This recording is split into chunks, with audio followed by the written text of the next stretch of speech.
안녕하십니까. 링플로어의 대표 김용국입니다. 저희가 이제 제목이 그 세상에 없는 걸 만들어 보자로 이제 정했는데요. 그 웨어러블 360도 카메라 같은 경우에는 아마 여러분들이 제대로 접하시지 못하셔서 이제 어떤 건지 잘 모르시는 부분도 있으실 거예요. 그렇지만 지금 이제 저희가 오늘 이 세션을 하게 된 계기는 사실 저희가 시작한 게 2014년부터 시작했는데 14년 초에도 그랬고 15년도 그랬고 지금도 그렇지만은 그 이제 다른 사람이 했던 레퍼런스 없이 이제 길을 가는 거에 대해서 이제 한번 이야기를 한번 해드리려고 이제 그것까지 해서 저희가 이제 올해 9월부터 양산을 하고 있어요. 한국에 저기 캐논 코리아에서 양산하고 있는데 그 양산까지 갔을 때 이제 어떤 과정을 가지고 양산을 갔고 그 다음에 이제 어떤 자꾸 그걸 물어보더라고요. 확신을 가졌냐 처음부터. 전 처음부터 확신은 전혀 없었습니다. 전혀 없었고 단 하나 있었던 거는 이제 이런 디바이스가 있으면 좋겠다. 이제 그런 생각 정도를 가지고 거기서 이제 살을 붙여 나가고 이제 그게 뼈대가 있다가 살이 붙여지고 그게 이제 형상을 가지게 되고 움직이게 되고 다른 사람한테 호응을 얻게 되고 이렇게 갔지 사실 처음부터 확신은 없었던 것 같아요. 근데 중요한 거는 없는 거를 만드는 거에 대한 그 두려움이 사실 그 두려움을 약간만 넘어서면은 이제 거기가 사실 먹을 게 많아요. 그러니까 제가 두려움을 느꼈으면은 다른 사람도 두려움을 느끼기 때문에 그게 벽의 역할을 하거든요. 그렇기 때문에 사실 뭐 옛날 요새는 잘 읽을지 모르겠지만 내 치주 누가 옮겼어 이런 책도 있었는데 사실 자기가 두려움을 느끼면은 그 부분이 이제 그쪽으로 가야지 사실 치즈가 많다. 이거는 이제 요새 저도 이제 많이 느끼고 있는데 아무튼 제가 다른 레퍼런스 없이 이제 양산화까지 가게 된 내용에 대해서 한번 이야기를 드리도록 하겠습니다. 웨어러블 360 카메라를 만들게 된 거에 대해서 이제 문제 제기, 해결 방안, 확장까지 이야기를 드릴 거고요. 처음에 이제 제가 이 제품을 생각하게 된 거는 경험에 대해서 이제 그 포커스를 하게 됐었어요. 그러니까 제가 이제 그랜드 캐년이나 이제 그 해외 이제 좋은데 여행을 가든지 아니면 제가 뭐 여행을 가든지 이제 신혼여행을 가든지 했을 때 그 느낌이라는 거 있잖아요. 그러니까 저런 그 산 정상 같은 데 올라왔을 때 느낌이 되게 좋은데 이걸 남길 수 있는 디바이스가 없더라고요. 그러니까 DSLR을 가져가도 휴대폰을 가져가도 이제 찍어 놓으면은 이제 저 영상 중에 일부만 영상이 캡처가 돼 있죠. 그래서 저걸 다 남길 수 있는 방법이 뭘까 이제 고민을 하다가 이제 이런 걸 만들어 봤어요. 2014년에는 초에는 사실 360 카메라가 없어가지고 휴대폰을 6개를 붙여서 이제 이 휴대폰 그때 당시 갤럭시 S2 갤럭시 노트 2죠. 노트 2 6대를 붙여서 이제 저렇게 한번 촬영해 봤고 저 영상을 이제 스티칭을 해서 이제 360을 만들어 봤는데 이제 이때 가능성을 좀 봤고 그다음에 이제 제가 이제 이 당시에는 삼성전자 있을 때였으니까 삼성전자 내에 이제 그 모바일 컨시스트라고 이제 경진대회 나갔는데 이거 가지고 이제 그 대상을 받았어요. 대상을 받았고 이게 필요한 사람들이 많구나 이걸 그때 느꼈어요. 그래서 그 이제 저 목업을 가지고 사실 이제 360 카메라를 웨어러블화 시키면 되겠다 했는데 그 이후에 이제 2014년 말부터 이제 360 카메라가 나오기 시작했죠. 2014년 말에 프로젝트 비욘드가 나오고 2015년, 16년에 이제 360 카메라들이 나왔는데 근데 저는 그렇게 생각했어요. 이 웨어러블 360이 아니더라도 기존 360으로 그냥 내가 하고자 하는 걸 할 수 있겠구나 생각했는데 그 기존 360 카메라로 그 이제 1인칭을 하려고 해도 저런 헬멧이 필요하고 그다음에 손이나 마운트가 필요하고 뭐 이게 여러 가지 문제가 나오더라고요. 그래서 내가 원하는 내 경험을 남기는 디바이스는 결국에는 내가 만들어야겠구나 결심을 했고 기존에 이제 360 카메라 헬멧 마운트 문제가 좀 있고 그래서 처음에는 이런 글래스 타입으로 만들었어요. 그러니까 항상 보면은 웨어러블 카메라 생각하면 사람들이 대부분 다 보면 글래스 타입으로 생각하거든요. 안경 타입으로. 그래서 이게 초기 모델의 종이로 만들었던 거고, 두 번째 이제 고프로를 가지고 이제 만들었고, 이제 세 번째는 이제 전문 목업을 떠서 만들었는데, 근데 이것도 글래스 타입이 이제 보기는 좋은데 이제 몇 가지 좀 문제점이 있어요. 그러니까 흔들림 이슈가 있는 거죠. 그러니까 이게 그 웨어러블 카메라 쪽은 필연적으로 만날 수밖에 없는 게 흔들림이에요. 흔들림인데 이제 그게 이 고객이 원하는 흔들림이냐 아닌 흔들림이냐를 이제 판단을 좀 해야 돼요. 그래서 사실 이 머리 부분이 제일 흔들림이 심해요. 사실 눈 부분이. 그래서 그 통상 이제 흔들림을 기준으로 하는 게 이제 글로벌 무브먼트냐 아니면 마이크로 무브먼트냐로 나뉘는데, 그러니까 큰 움직임 같은 경우에는 그냥 가도록 놔둬야 되고 그 안에서 작은 움직임은 잡아줘야지 이제 좋은 영상이 나오게 되거든요. 그러니까 큰 흐름 같은 경우는 사람이 고개를 돌리면 그 사람의 의도가 실려 있기 때문에 그거는 그대로 가게 놔두는 거고, 잔잔한 흔들림 같은 경우에는 이건 잡아줘야 되는 거잖아요. 근데 사실 눈 위에 위치해 있으면은 이 두 개를 구분하기가 힘들어요. 그래서 뭐 뒤에 나오겠지만은 저희가 이 안경 타입은 아닌 것 같다 이게 결론을 내렸고, 그다음에 또 하나가 이슈가 있는 게 뭐냐면은 카메라 구조상 이 눈 옆에 영상 그러니까 카메라가 있으면은 그 영상이 좀 높이 나와요. 그러니까 지금 영상 그 촬영하시는 분들이 주로 많이 사용하는 게 요 통 밑에 이제 침 마운트라 해서 여기다 고프로를 달아야지 눈높이 영상이 나오거든요. 카메라가 약간 원래 원하는 영상 높이보다 약간 낮게 달아야지 그 높이 영상을 얻을 수가 있어요. 그래서 결국에는 이 두 가지 이슈 때문에 저희가 여러 가지를 고민을 했는데, 이런 넥밴드 타입도 있고 그다음에 뭐 헤드폰 타입으로도 했고 그다음에 이런 형태로 했지만은 결국 최종적으로는 그러니까 목으로 왔어요. 이게 흔들림 이슈라고든지 아니면 카메라 그 영상을 찍었을 때 이제 그 눈높이라든지. 근데 뭐 해외도 그렇지만 아직도 웨어러블 카메라는 다 안경 스타일로 많이 나오죠. 저희는 이제 한 안경 타입으로 한 1년 해보고 이제 고생을 해보고 안경 타입으로 안경 만드는 데 있으면은 대부분 다 말리는데, 근데 아직도 이제 지금 안경 타입으로도 많이 하긴 하더라고요. 근데 안경 타입이 하나 장점은 있어요. 뭐가 있냐면은 안경 타입이 360 카메라만 아니면은 이 보는 사람 시각이 그러니까 촬영하는 시각이기 때문에 그 사람이 의도를 실어서 날릴 수 있기 때문에 그거 하나는 확실히 좋은 점은 있어요. 그래서 일단 저희는 근데 360이기 때문에 사실 그 어디를 방향을 지시할 필요는 없기 때문에 목으로 내려온 상황이고요.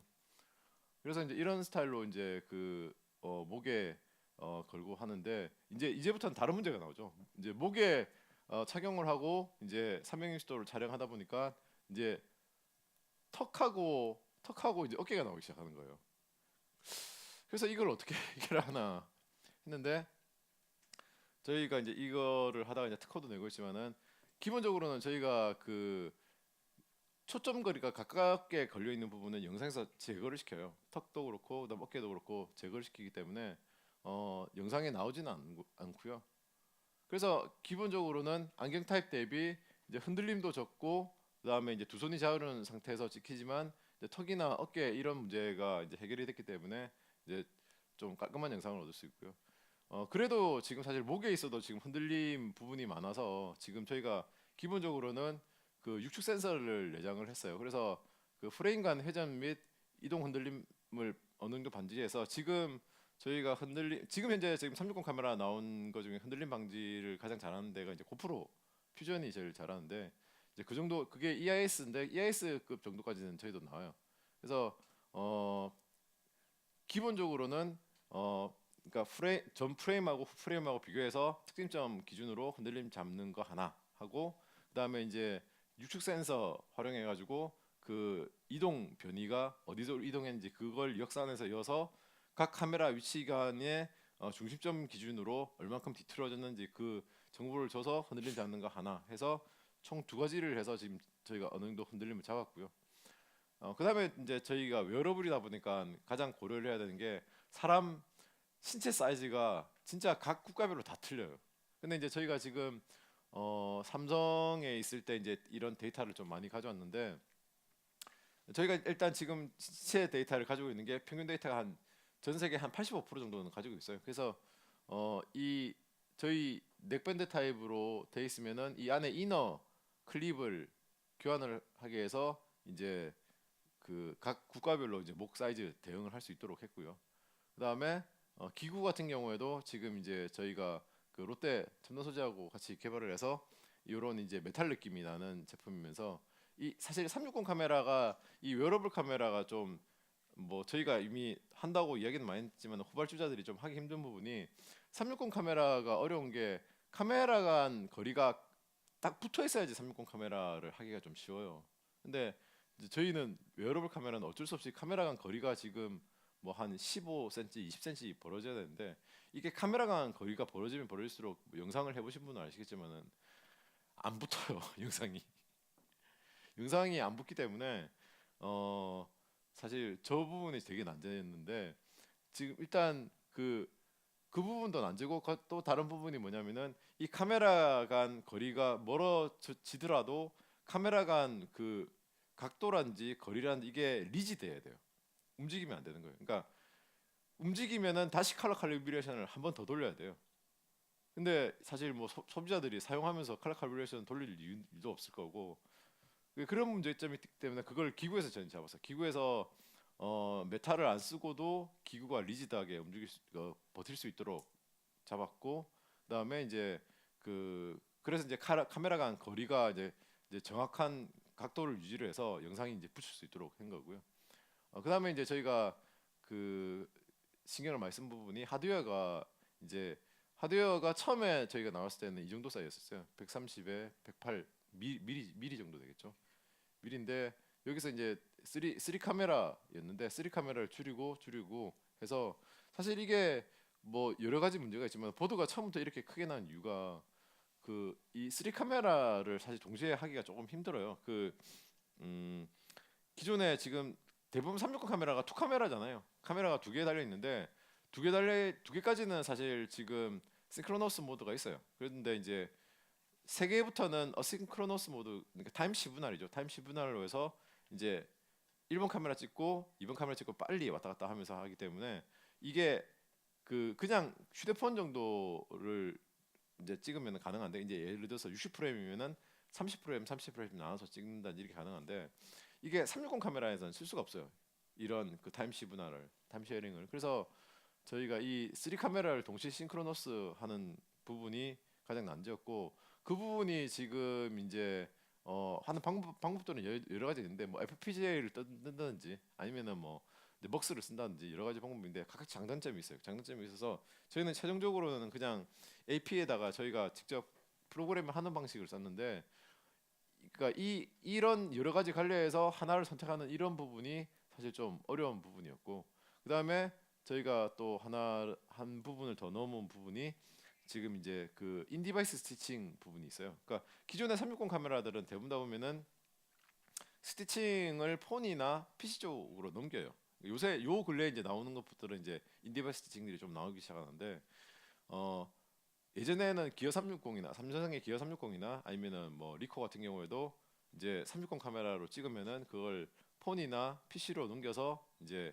그쪽에서 스티칭을 하다 보니까 문제가 생기는 게 그 폰이나 PC가 성능이 높으면은 이제 실시간이 되는데 그쪽에 이제 성능이 낮아버리면은 이제 실시간이 안 된다든지 이제 그런 문제점이 있죠. 그래서 결국에는 인디바이스 스티칭을 해서 여기서 360으로 영상을 만들어서 날려주면은 보는 쪽이 이제 고성능이든 저성능이든 이제 다 360을 볼 수 있고 이런 장점이 있기 때문에 인디바이스 스티칭을 하기 위해서 저희는 이제 그 사실 인디바이스 스티칭이 어려운 부분이 디바이스라는 게 모바일인데 모바일은 전력을 많이 먹을 수가 없어요. 그러니까 전력이 적은 환경에서 고성능 계산을 해야 되기 때문에 그 부분이 좀 어려워서 저희가 개발했고 저게 지금은 저희가 기존의 기어 360이나 아니면은 리코세타 기준 대비 한 2배 정도 지금 빠른 스팅 성능을 가지고 있고요. 그 다음에 지금 그래서 저희가 내년 3월 정도에 제품을 내는데 그때는 4K 정도 영상을 그 라이브 스트리밍으로 날려요.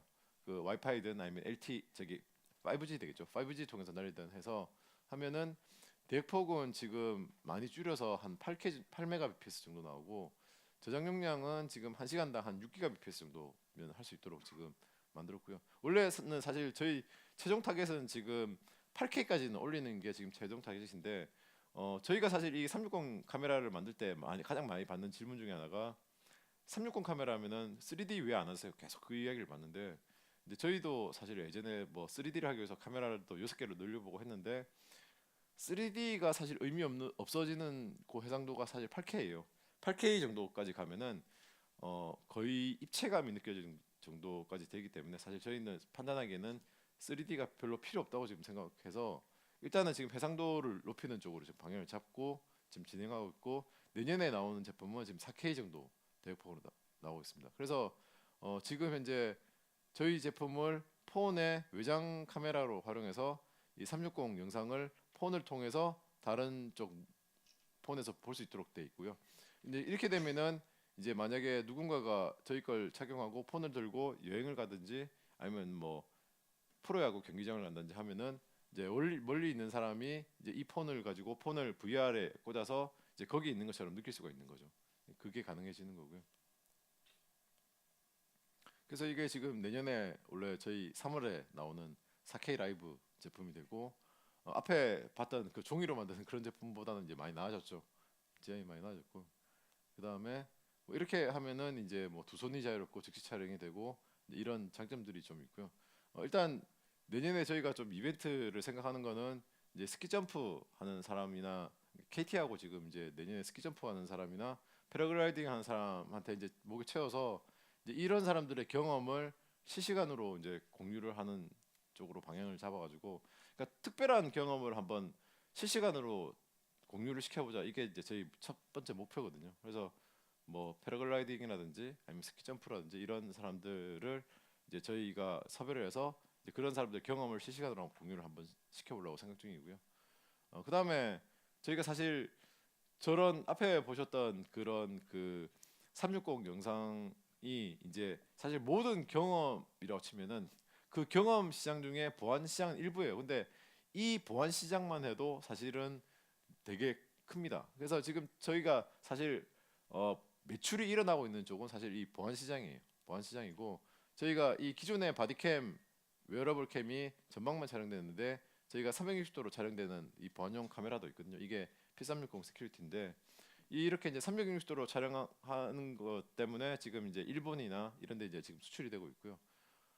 그다음에 지금 여러 가지 지금 이제 얘기를 하는데 저희가 사실 처음에는 좀 헤맸던 부분이 과연 이 제품을 이제 어디다 쓸 것이냐, 아니면 어느 방향으로 개발할 것이냐, 그 부분은 사실 아무도 답을 줄 수가 없었어요. 그게 여러 가지 걸림길에서 고민을 하는데 처음에는 개발을 두 개를 다 했어요. 그러니까 이 VR용 B2C 제품, 그다음에 보안용 B2B 제품 두 가지를 개발을 다 하고, 이거 가지고 이제 A/B 테스트를 하는 거죠. A/B 테스트를 할 때 그냥 단순하게 A/B 테스트를 하면은 사실 여러분도 아시겠지만은 고객들은 거짓말을 해요. 대부분 다 보면은 뭐 이거 뭐 쓰시겠어요 하면은 뭐 괜찮네요. 뭐 일단 미국 사람 같은 경우는 썸 이러면서 막 하는데 대부분 그런 사람들은 안 사는 사람들이죠. 안 사는 사람들이고, 그 질문을 많이 하고 그다음에 막 여기저기 뜯어보면서 이야기하는 사람들이 이제 그나마 가능성이 높은 사람들이에요.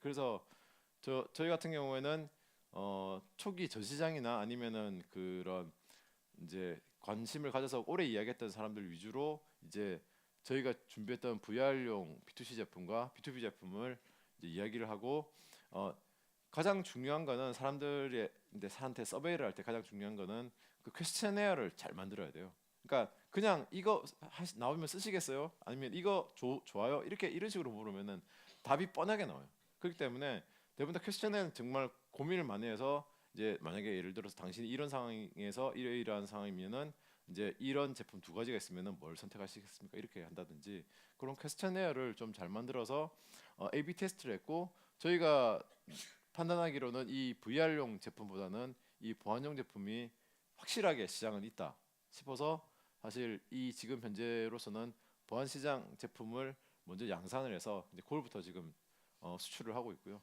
B2C 제품은 사실 뭐 미뤄놨지만 내년 3월 정도에 나올 예정입니다. 그리고 이 이제 보안용 시장 제품을 방향을 잡았는데 방향을 잡고 진행했을 때 이제 그러니까 뭐 아시겠지만은 소프트웨어도 마찬가지잖아요. 소프트웨어도 사실 익스트림 프로그래밍 쪽 보면 베이비 스텝이라는 얘기가 나오는데 없는 제품이다 보니까 레퍼런스가 없으니까 이제 처음부터 이 만든 제품을 팔 수가 없어요. 첫 이게 이제 저희가 제네레이션 1 제품인데 원 제품을 만들고 이제 전시회에 나가서 이야기 듣고 하면은 뭐가 안 된다, 뭐가 안 된다 이야기 많이 듣죠.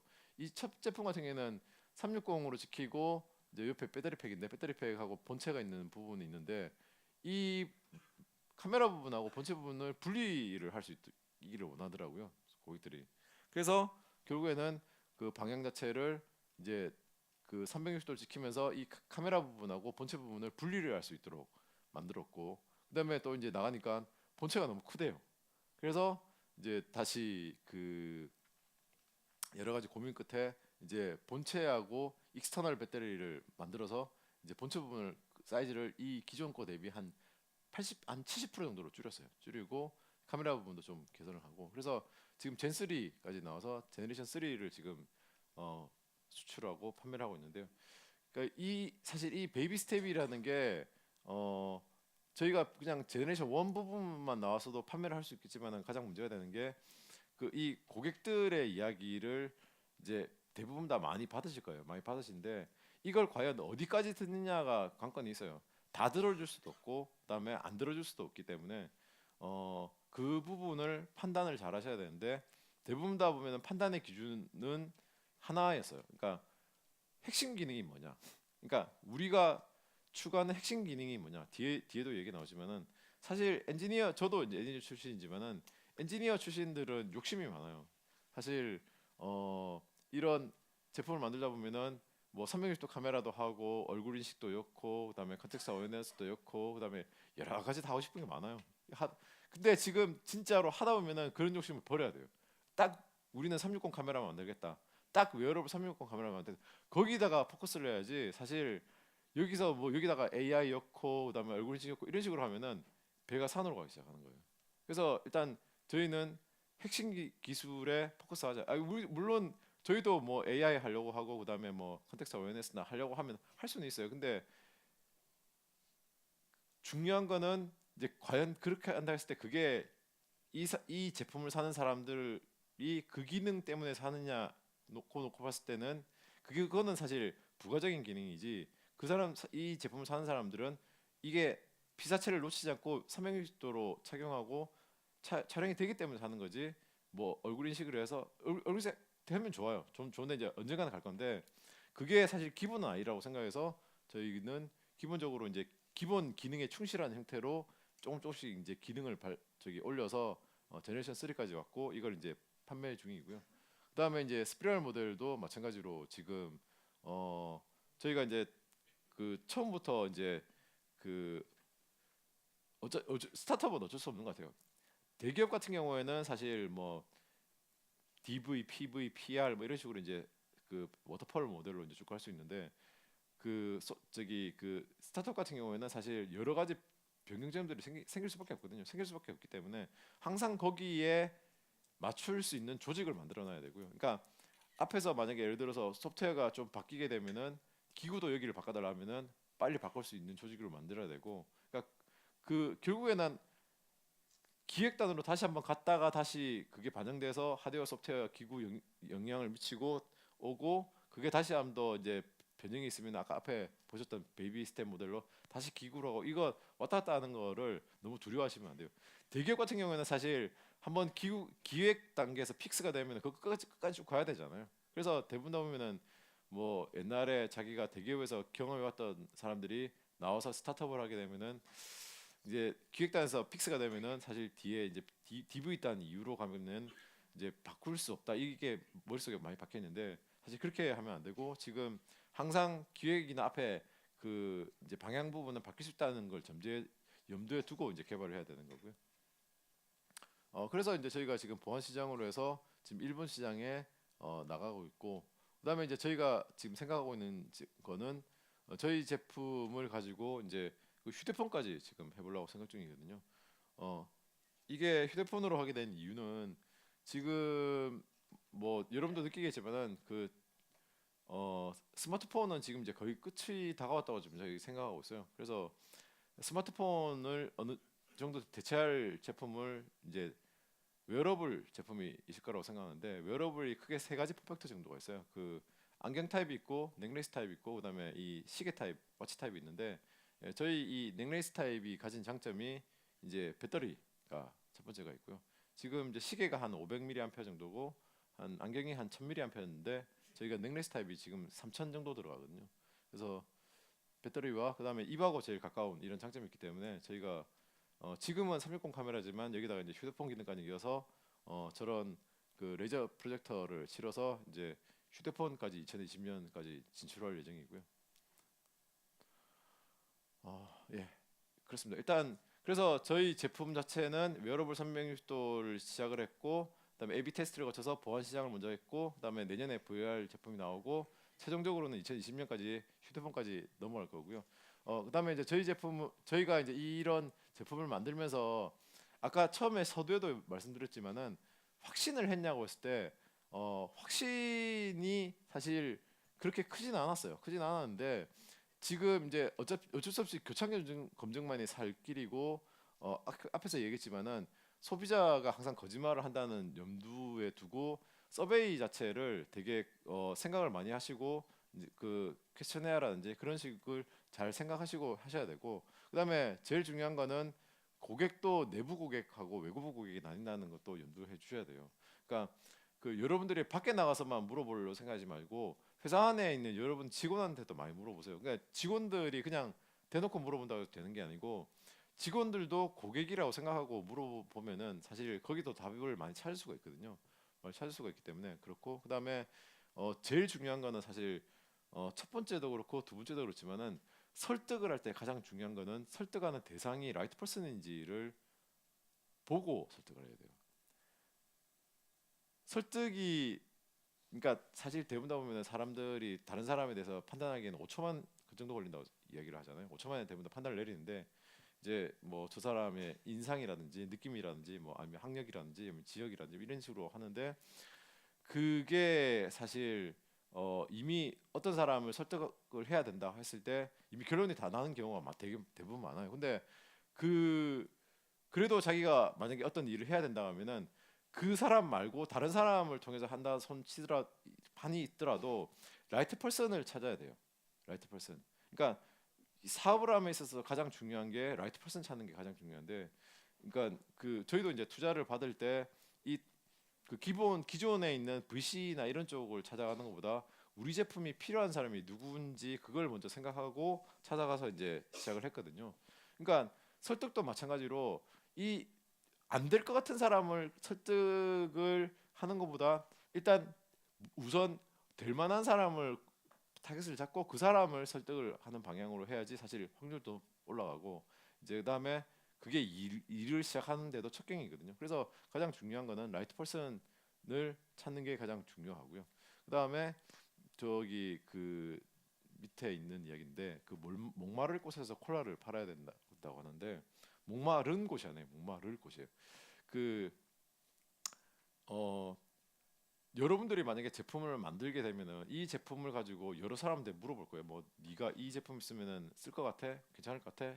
뭐 이렇게 했는데 대부분 다 보면 사람들이 이제 생각을 안 하고 있다가 이제 이야기 듣게 되면은 거기에 대해서 판단을 잘 못해요. 대부분 다 친하면은 괜찮아, 아니면은 뭐 안 친하다 보면은 뭐 괜찮을 것 같은데 뭐이 정도만 판단을 하지, 대부분 다 보면 사람들이 자기 판단을 못하는 경우가 많아요. 근데 제일 중요한 거는 그 이제 사람들이 이제 가장 필요한 부분이 있어요.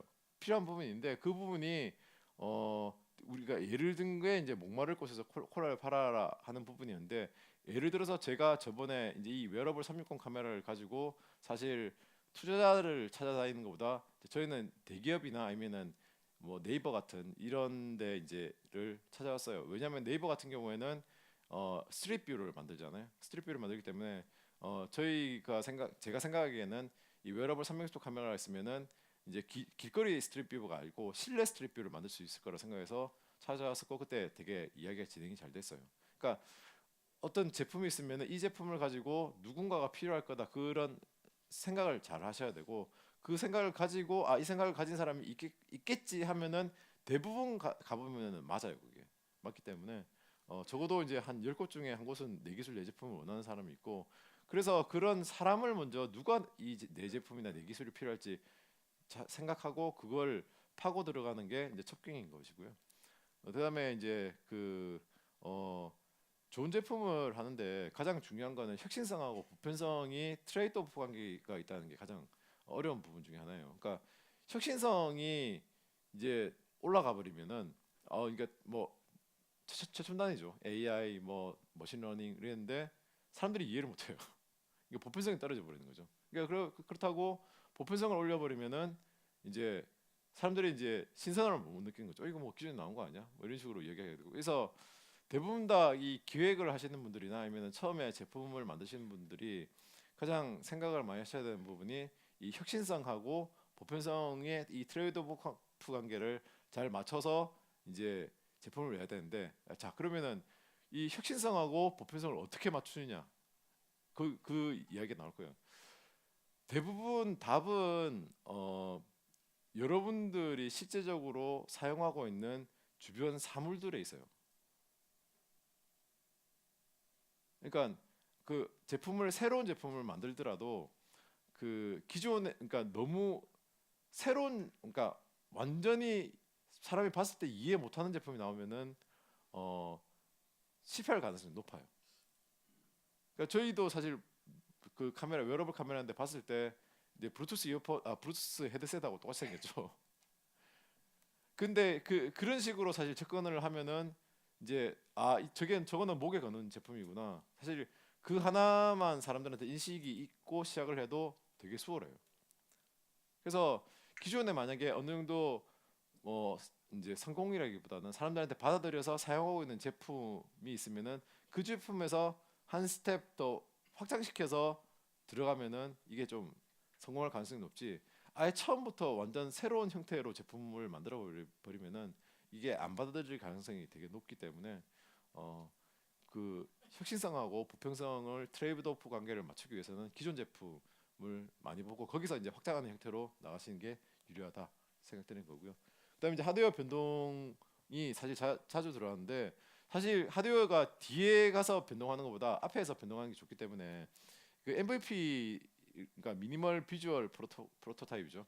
MVP를 많이 만들어 보시는 게 좋고, 그다음에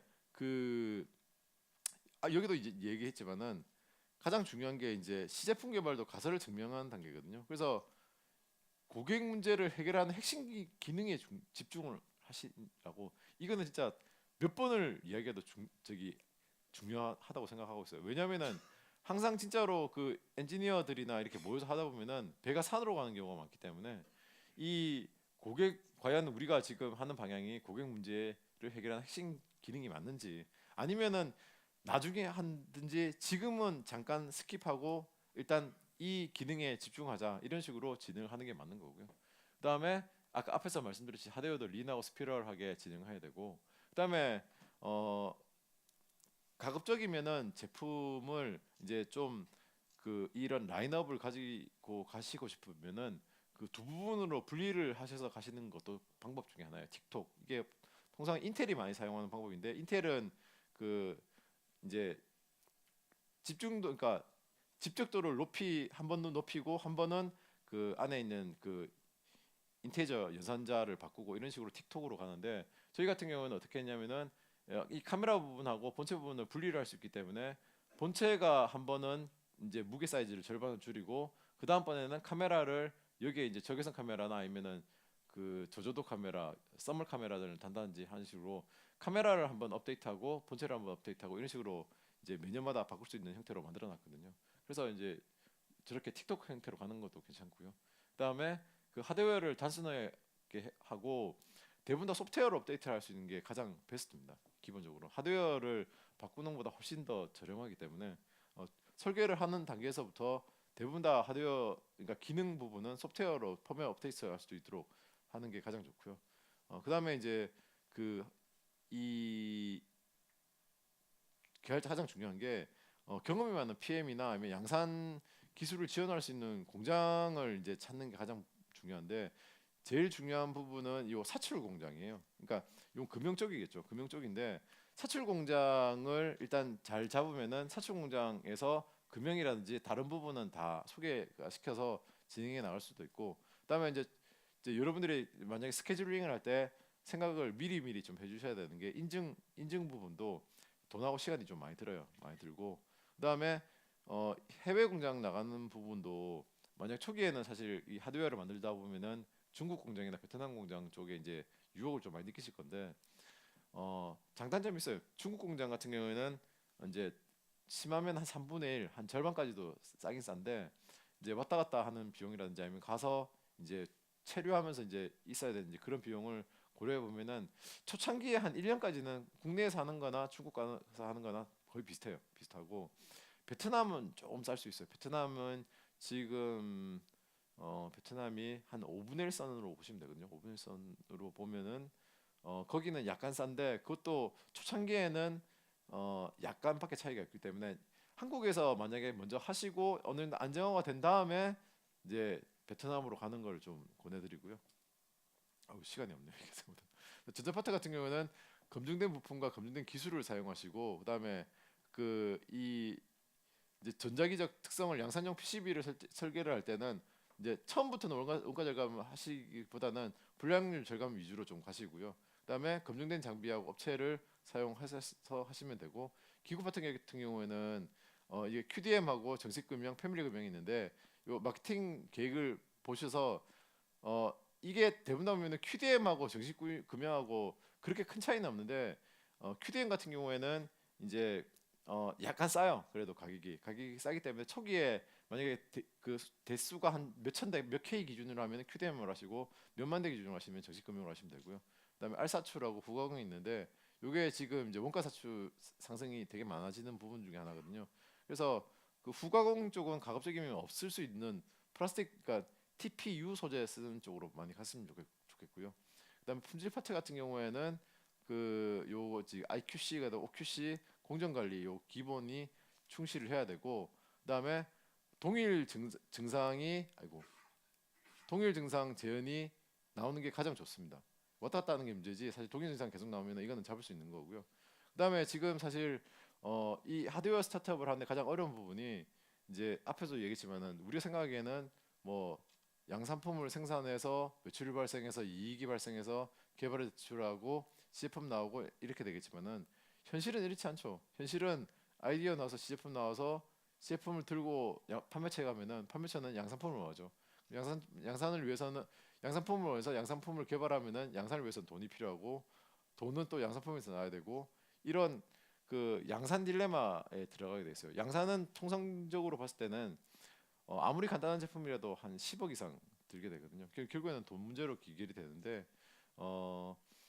요 첫 번째 관문은 사실 여러분들이 양산해서 제품을 판매하고 거기 이익을 나와서 다시 재투자하기까지는 첫 번째 관문을 넘기 위해서는 그 정도 돈이 필요하니까 거기에 대해서는 좀 고려를 염두를 해주시고 시작하시고요. 그렇지만은 지금 하드웨어 스타트업은 즐거움도 있어요. 사실 소프트웨어 스타트업 같은 경우에는 BM 만들기가 되게 힘들거든요. 비즈니스 모델을 만들기가 되게 힘든데 하드웨어 스타트업 같은 경우에는 BM은 간단하잖아요. 잘 만들어서 잘 팔면 되는 거잖아요. 그러니까 고객들이 원하는 제품을 잘 만들어서 잘 팔면 되는 건데 여기가 이제 저희가 이제 캐논 코리아에서 저희 제품 양산해 가지고 지금 이제 수출한 건데 하드웨어 스타트업은 그게 가장 큰 장점인 것 같아요. BM이 단순하다. 좋은 제품을 잘 만들어서 필요한 사람한테 팔면 된다. 그렇기 때문에 예, 저희는 아무튼 지금 투자도 많이 받고 지금 캐논 통해서 이제 수출도 하고 있지만은 저희 꿈은 사실 이제 한국 최초의 이제 하드웨어 스타트업 유니콘이 되는 게 저희 꿈이고요. 여러분들도 아마 아까 이야기했던 것처럼 확신이 없음에도 불구하고 베이비 스텝으로 조금씩 밟아 나가고 그다음에 린하게 문제점이 있으면은 수정하고 그다음에 A/B 테스트를 거쳐서 소비자들이 뭘 원하는지를 알게 되면서 접근하게 되면은 이제 그런 유니콘으로 한 발짝 더 나갈 수 있다고 생각하고 있습니다. 질문 혹시 있으시면 해주시겠습니까? 예, 하시죠.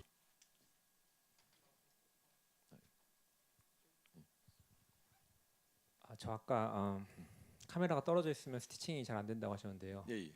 지금 계속 하고 계시는 거 보면 예. 그걸 극복을 하신 거니까 아니면은 그냥 안 되는 대로 극복을 안 돼- 했죠. 애플- 예. 예, 극복을 했습니다. 예.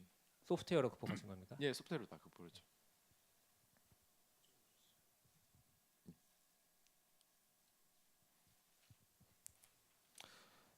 네, 미래 기술에 대해서 신뢰하지 못하는 사람들이 대부분이라고 말씀을 하셔서 예, 그에 예. 대해서 이제 스토리가 좀 중요하다고 말씀을 해주셨거든요. 예, 예, 예. 이 카메라 360에 대해서는 어떤 스토리를 가지고 진행을 하셨는지 그리고 예. 그 과정은 어떻게 됐는지 어떤 걸 고려해서 스토리를 만드셨는지 궁금합니다.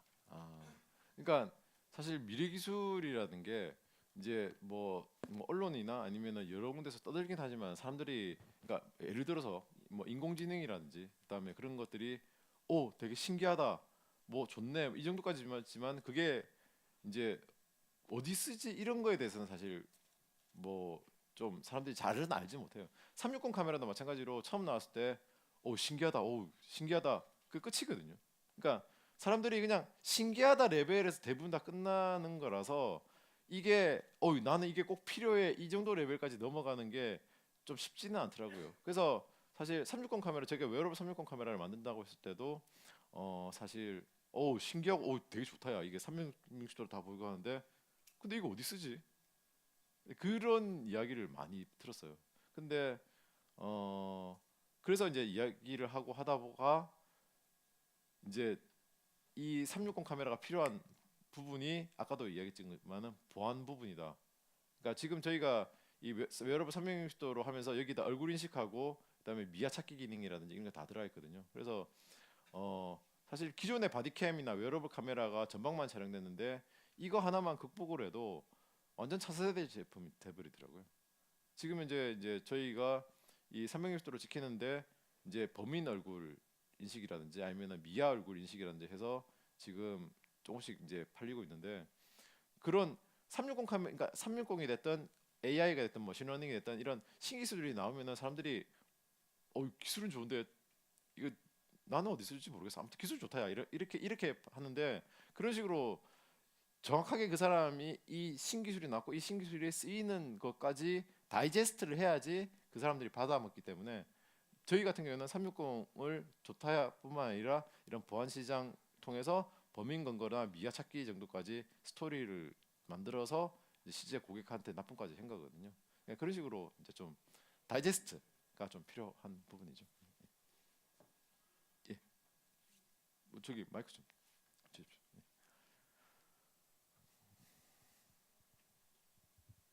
그 지금 보안 시장용 제품 같은 경우는 일본에 이제 수출하고 계시다고 아까 하셨던 것 같은데 네, 예. 혹시 어떤 채널을 통해서 일본과 이렇게 거래 같은 걸 텄는지. 그러니까 저희가 B2B 제품이다 보니까 일본 쪽 같은 경우에는 참고로 B2B하고 B2C는 좀 틀립니다. B2C는 사실 리테일 마켓이기 때문에 그 리테일러 그러니까 일본 같은 경우에는 빅쿠 카메라나 요도바시 카메라 이런 쪽이 있고요. 그런 쪽이 아니고 B2B는 프로바이더라는 개념이 있어요. 그래서 그 보안 시장을 원래 하시던 분들이 있어요. 그런 분들한테 제품을 보여드리고 이제 자기가 이걸 팔겠다고 하면은 이제 그런 사람들 여러 군데 컨택을 해서 이제 팔게 되는 거고요. 지금 저희는 일본 쪽에 그 이제 보안 전문으로 파시는 분 하나 있고 그다음에 이제 캐논 마케팅 재팬 통해서 이제 판매하고 네, 그런 식으로 하고 있습니다. 네.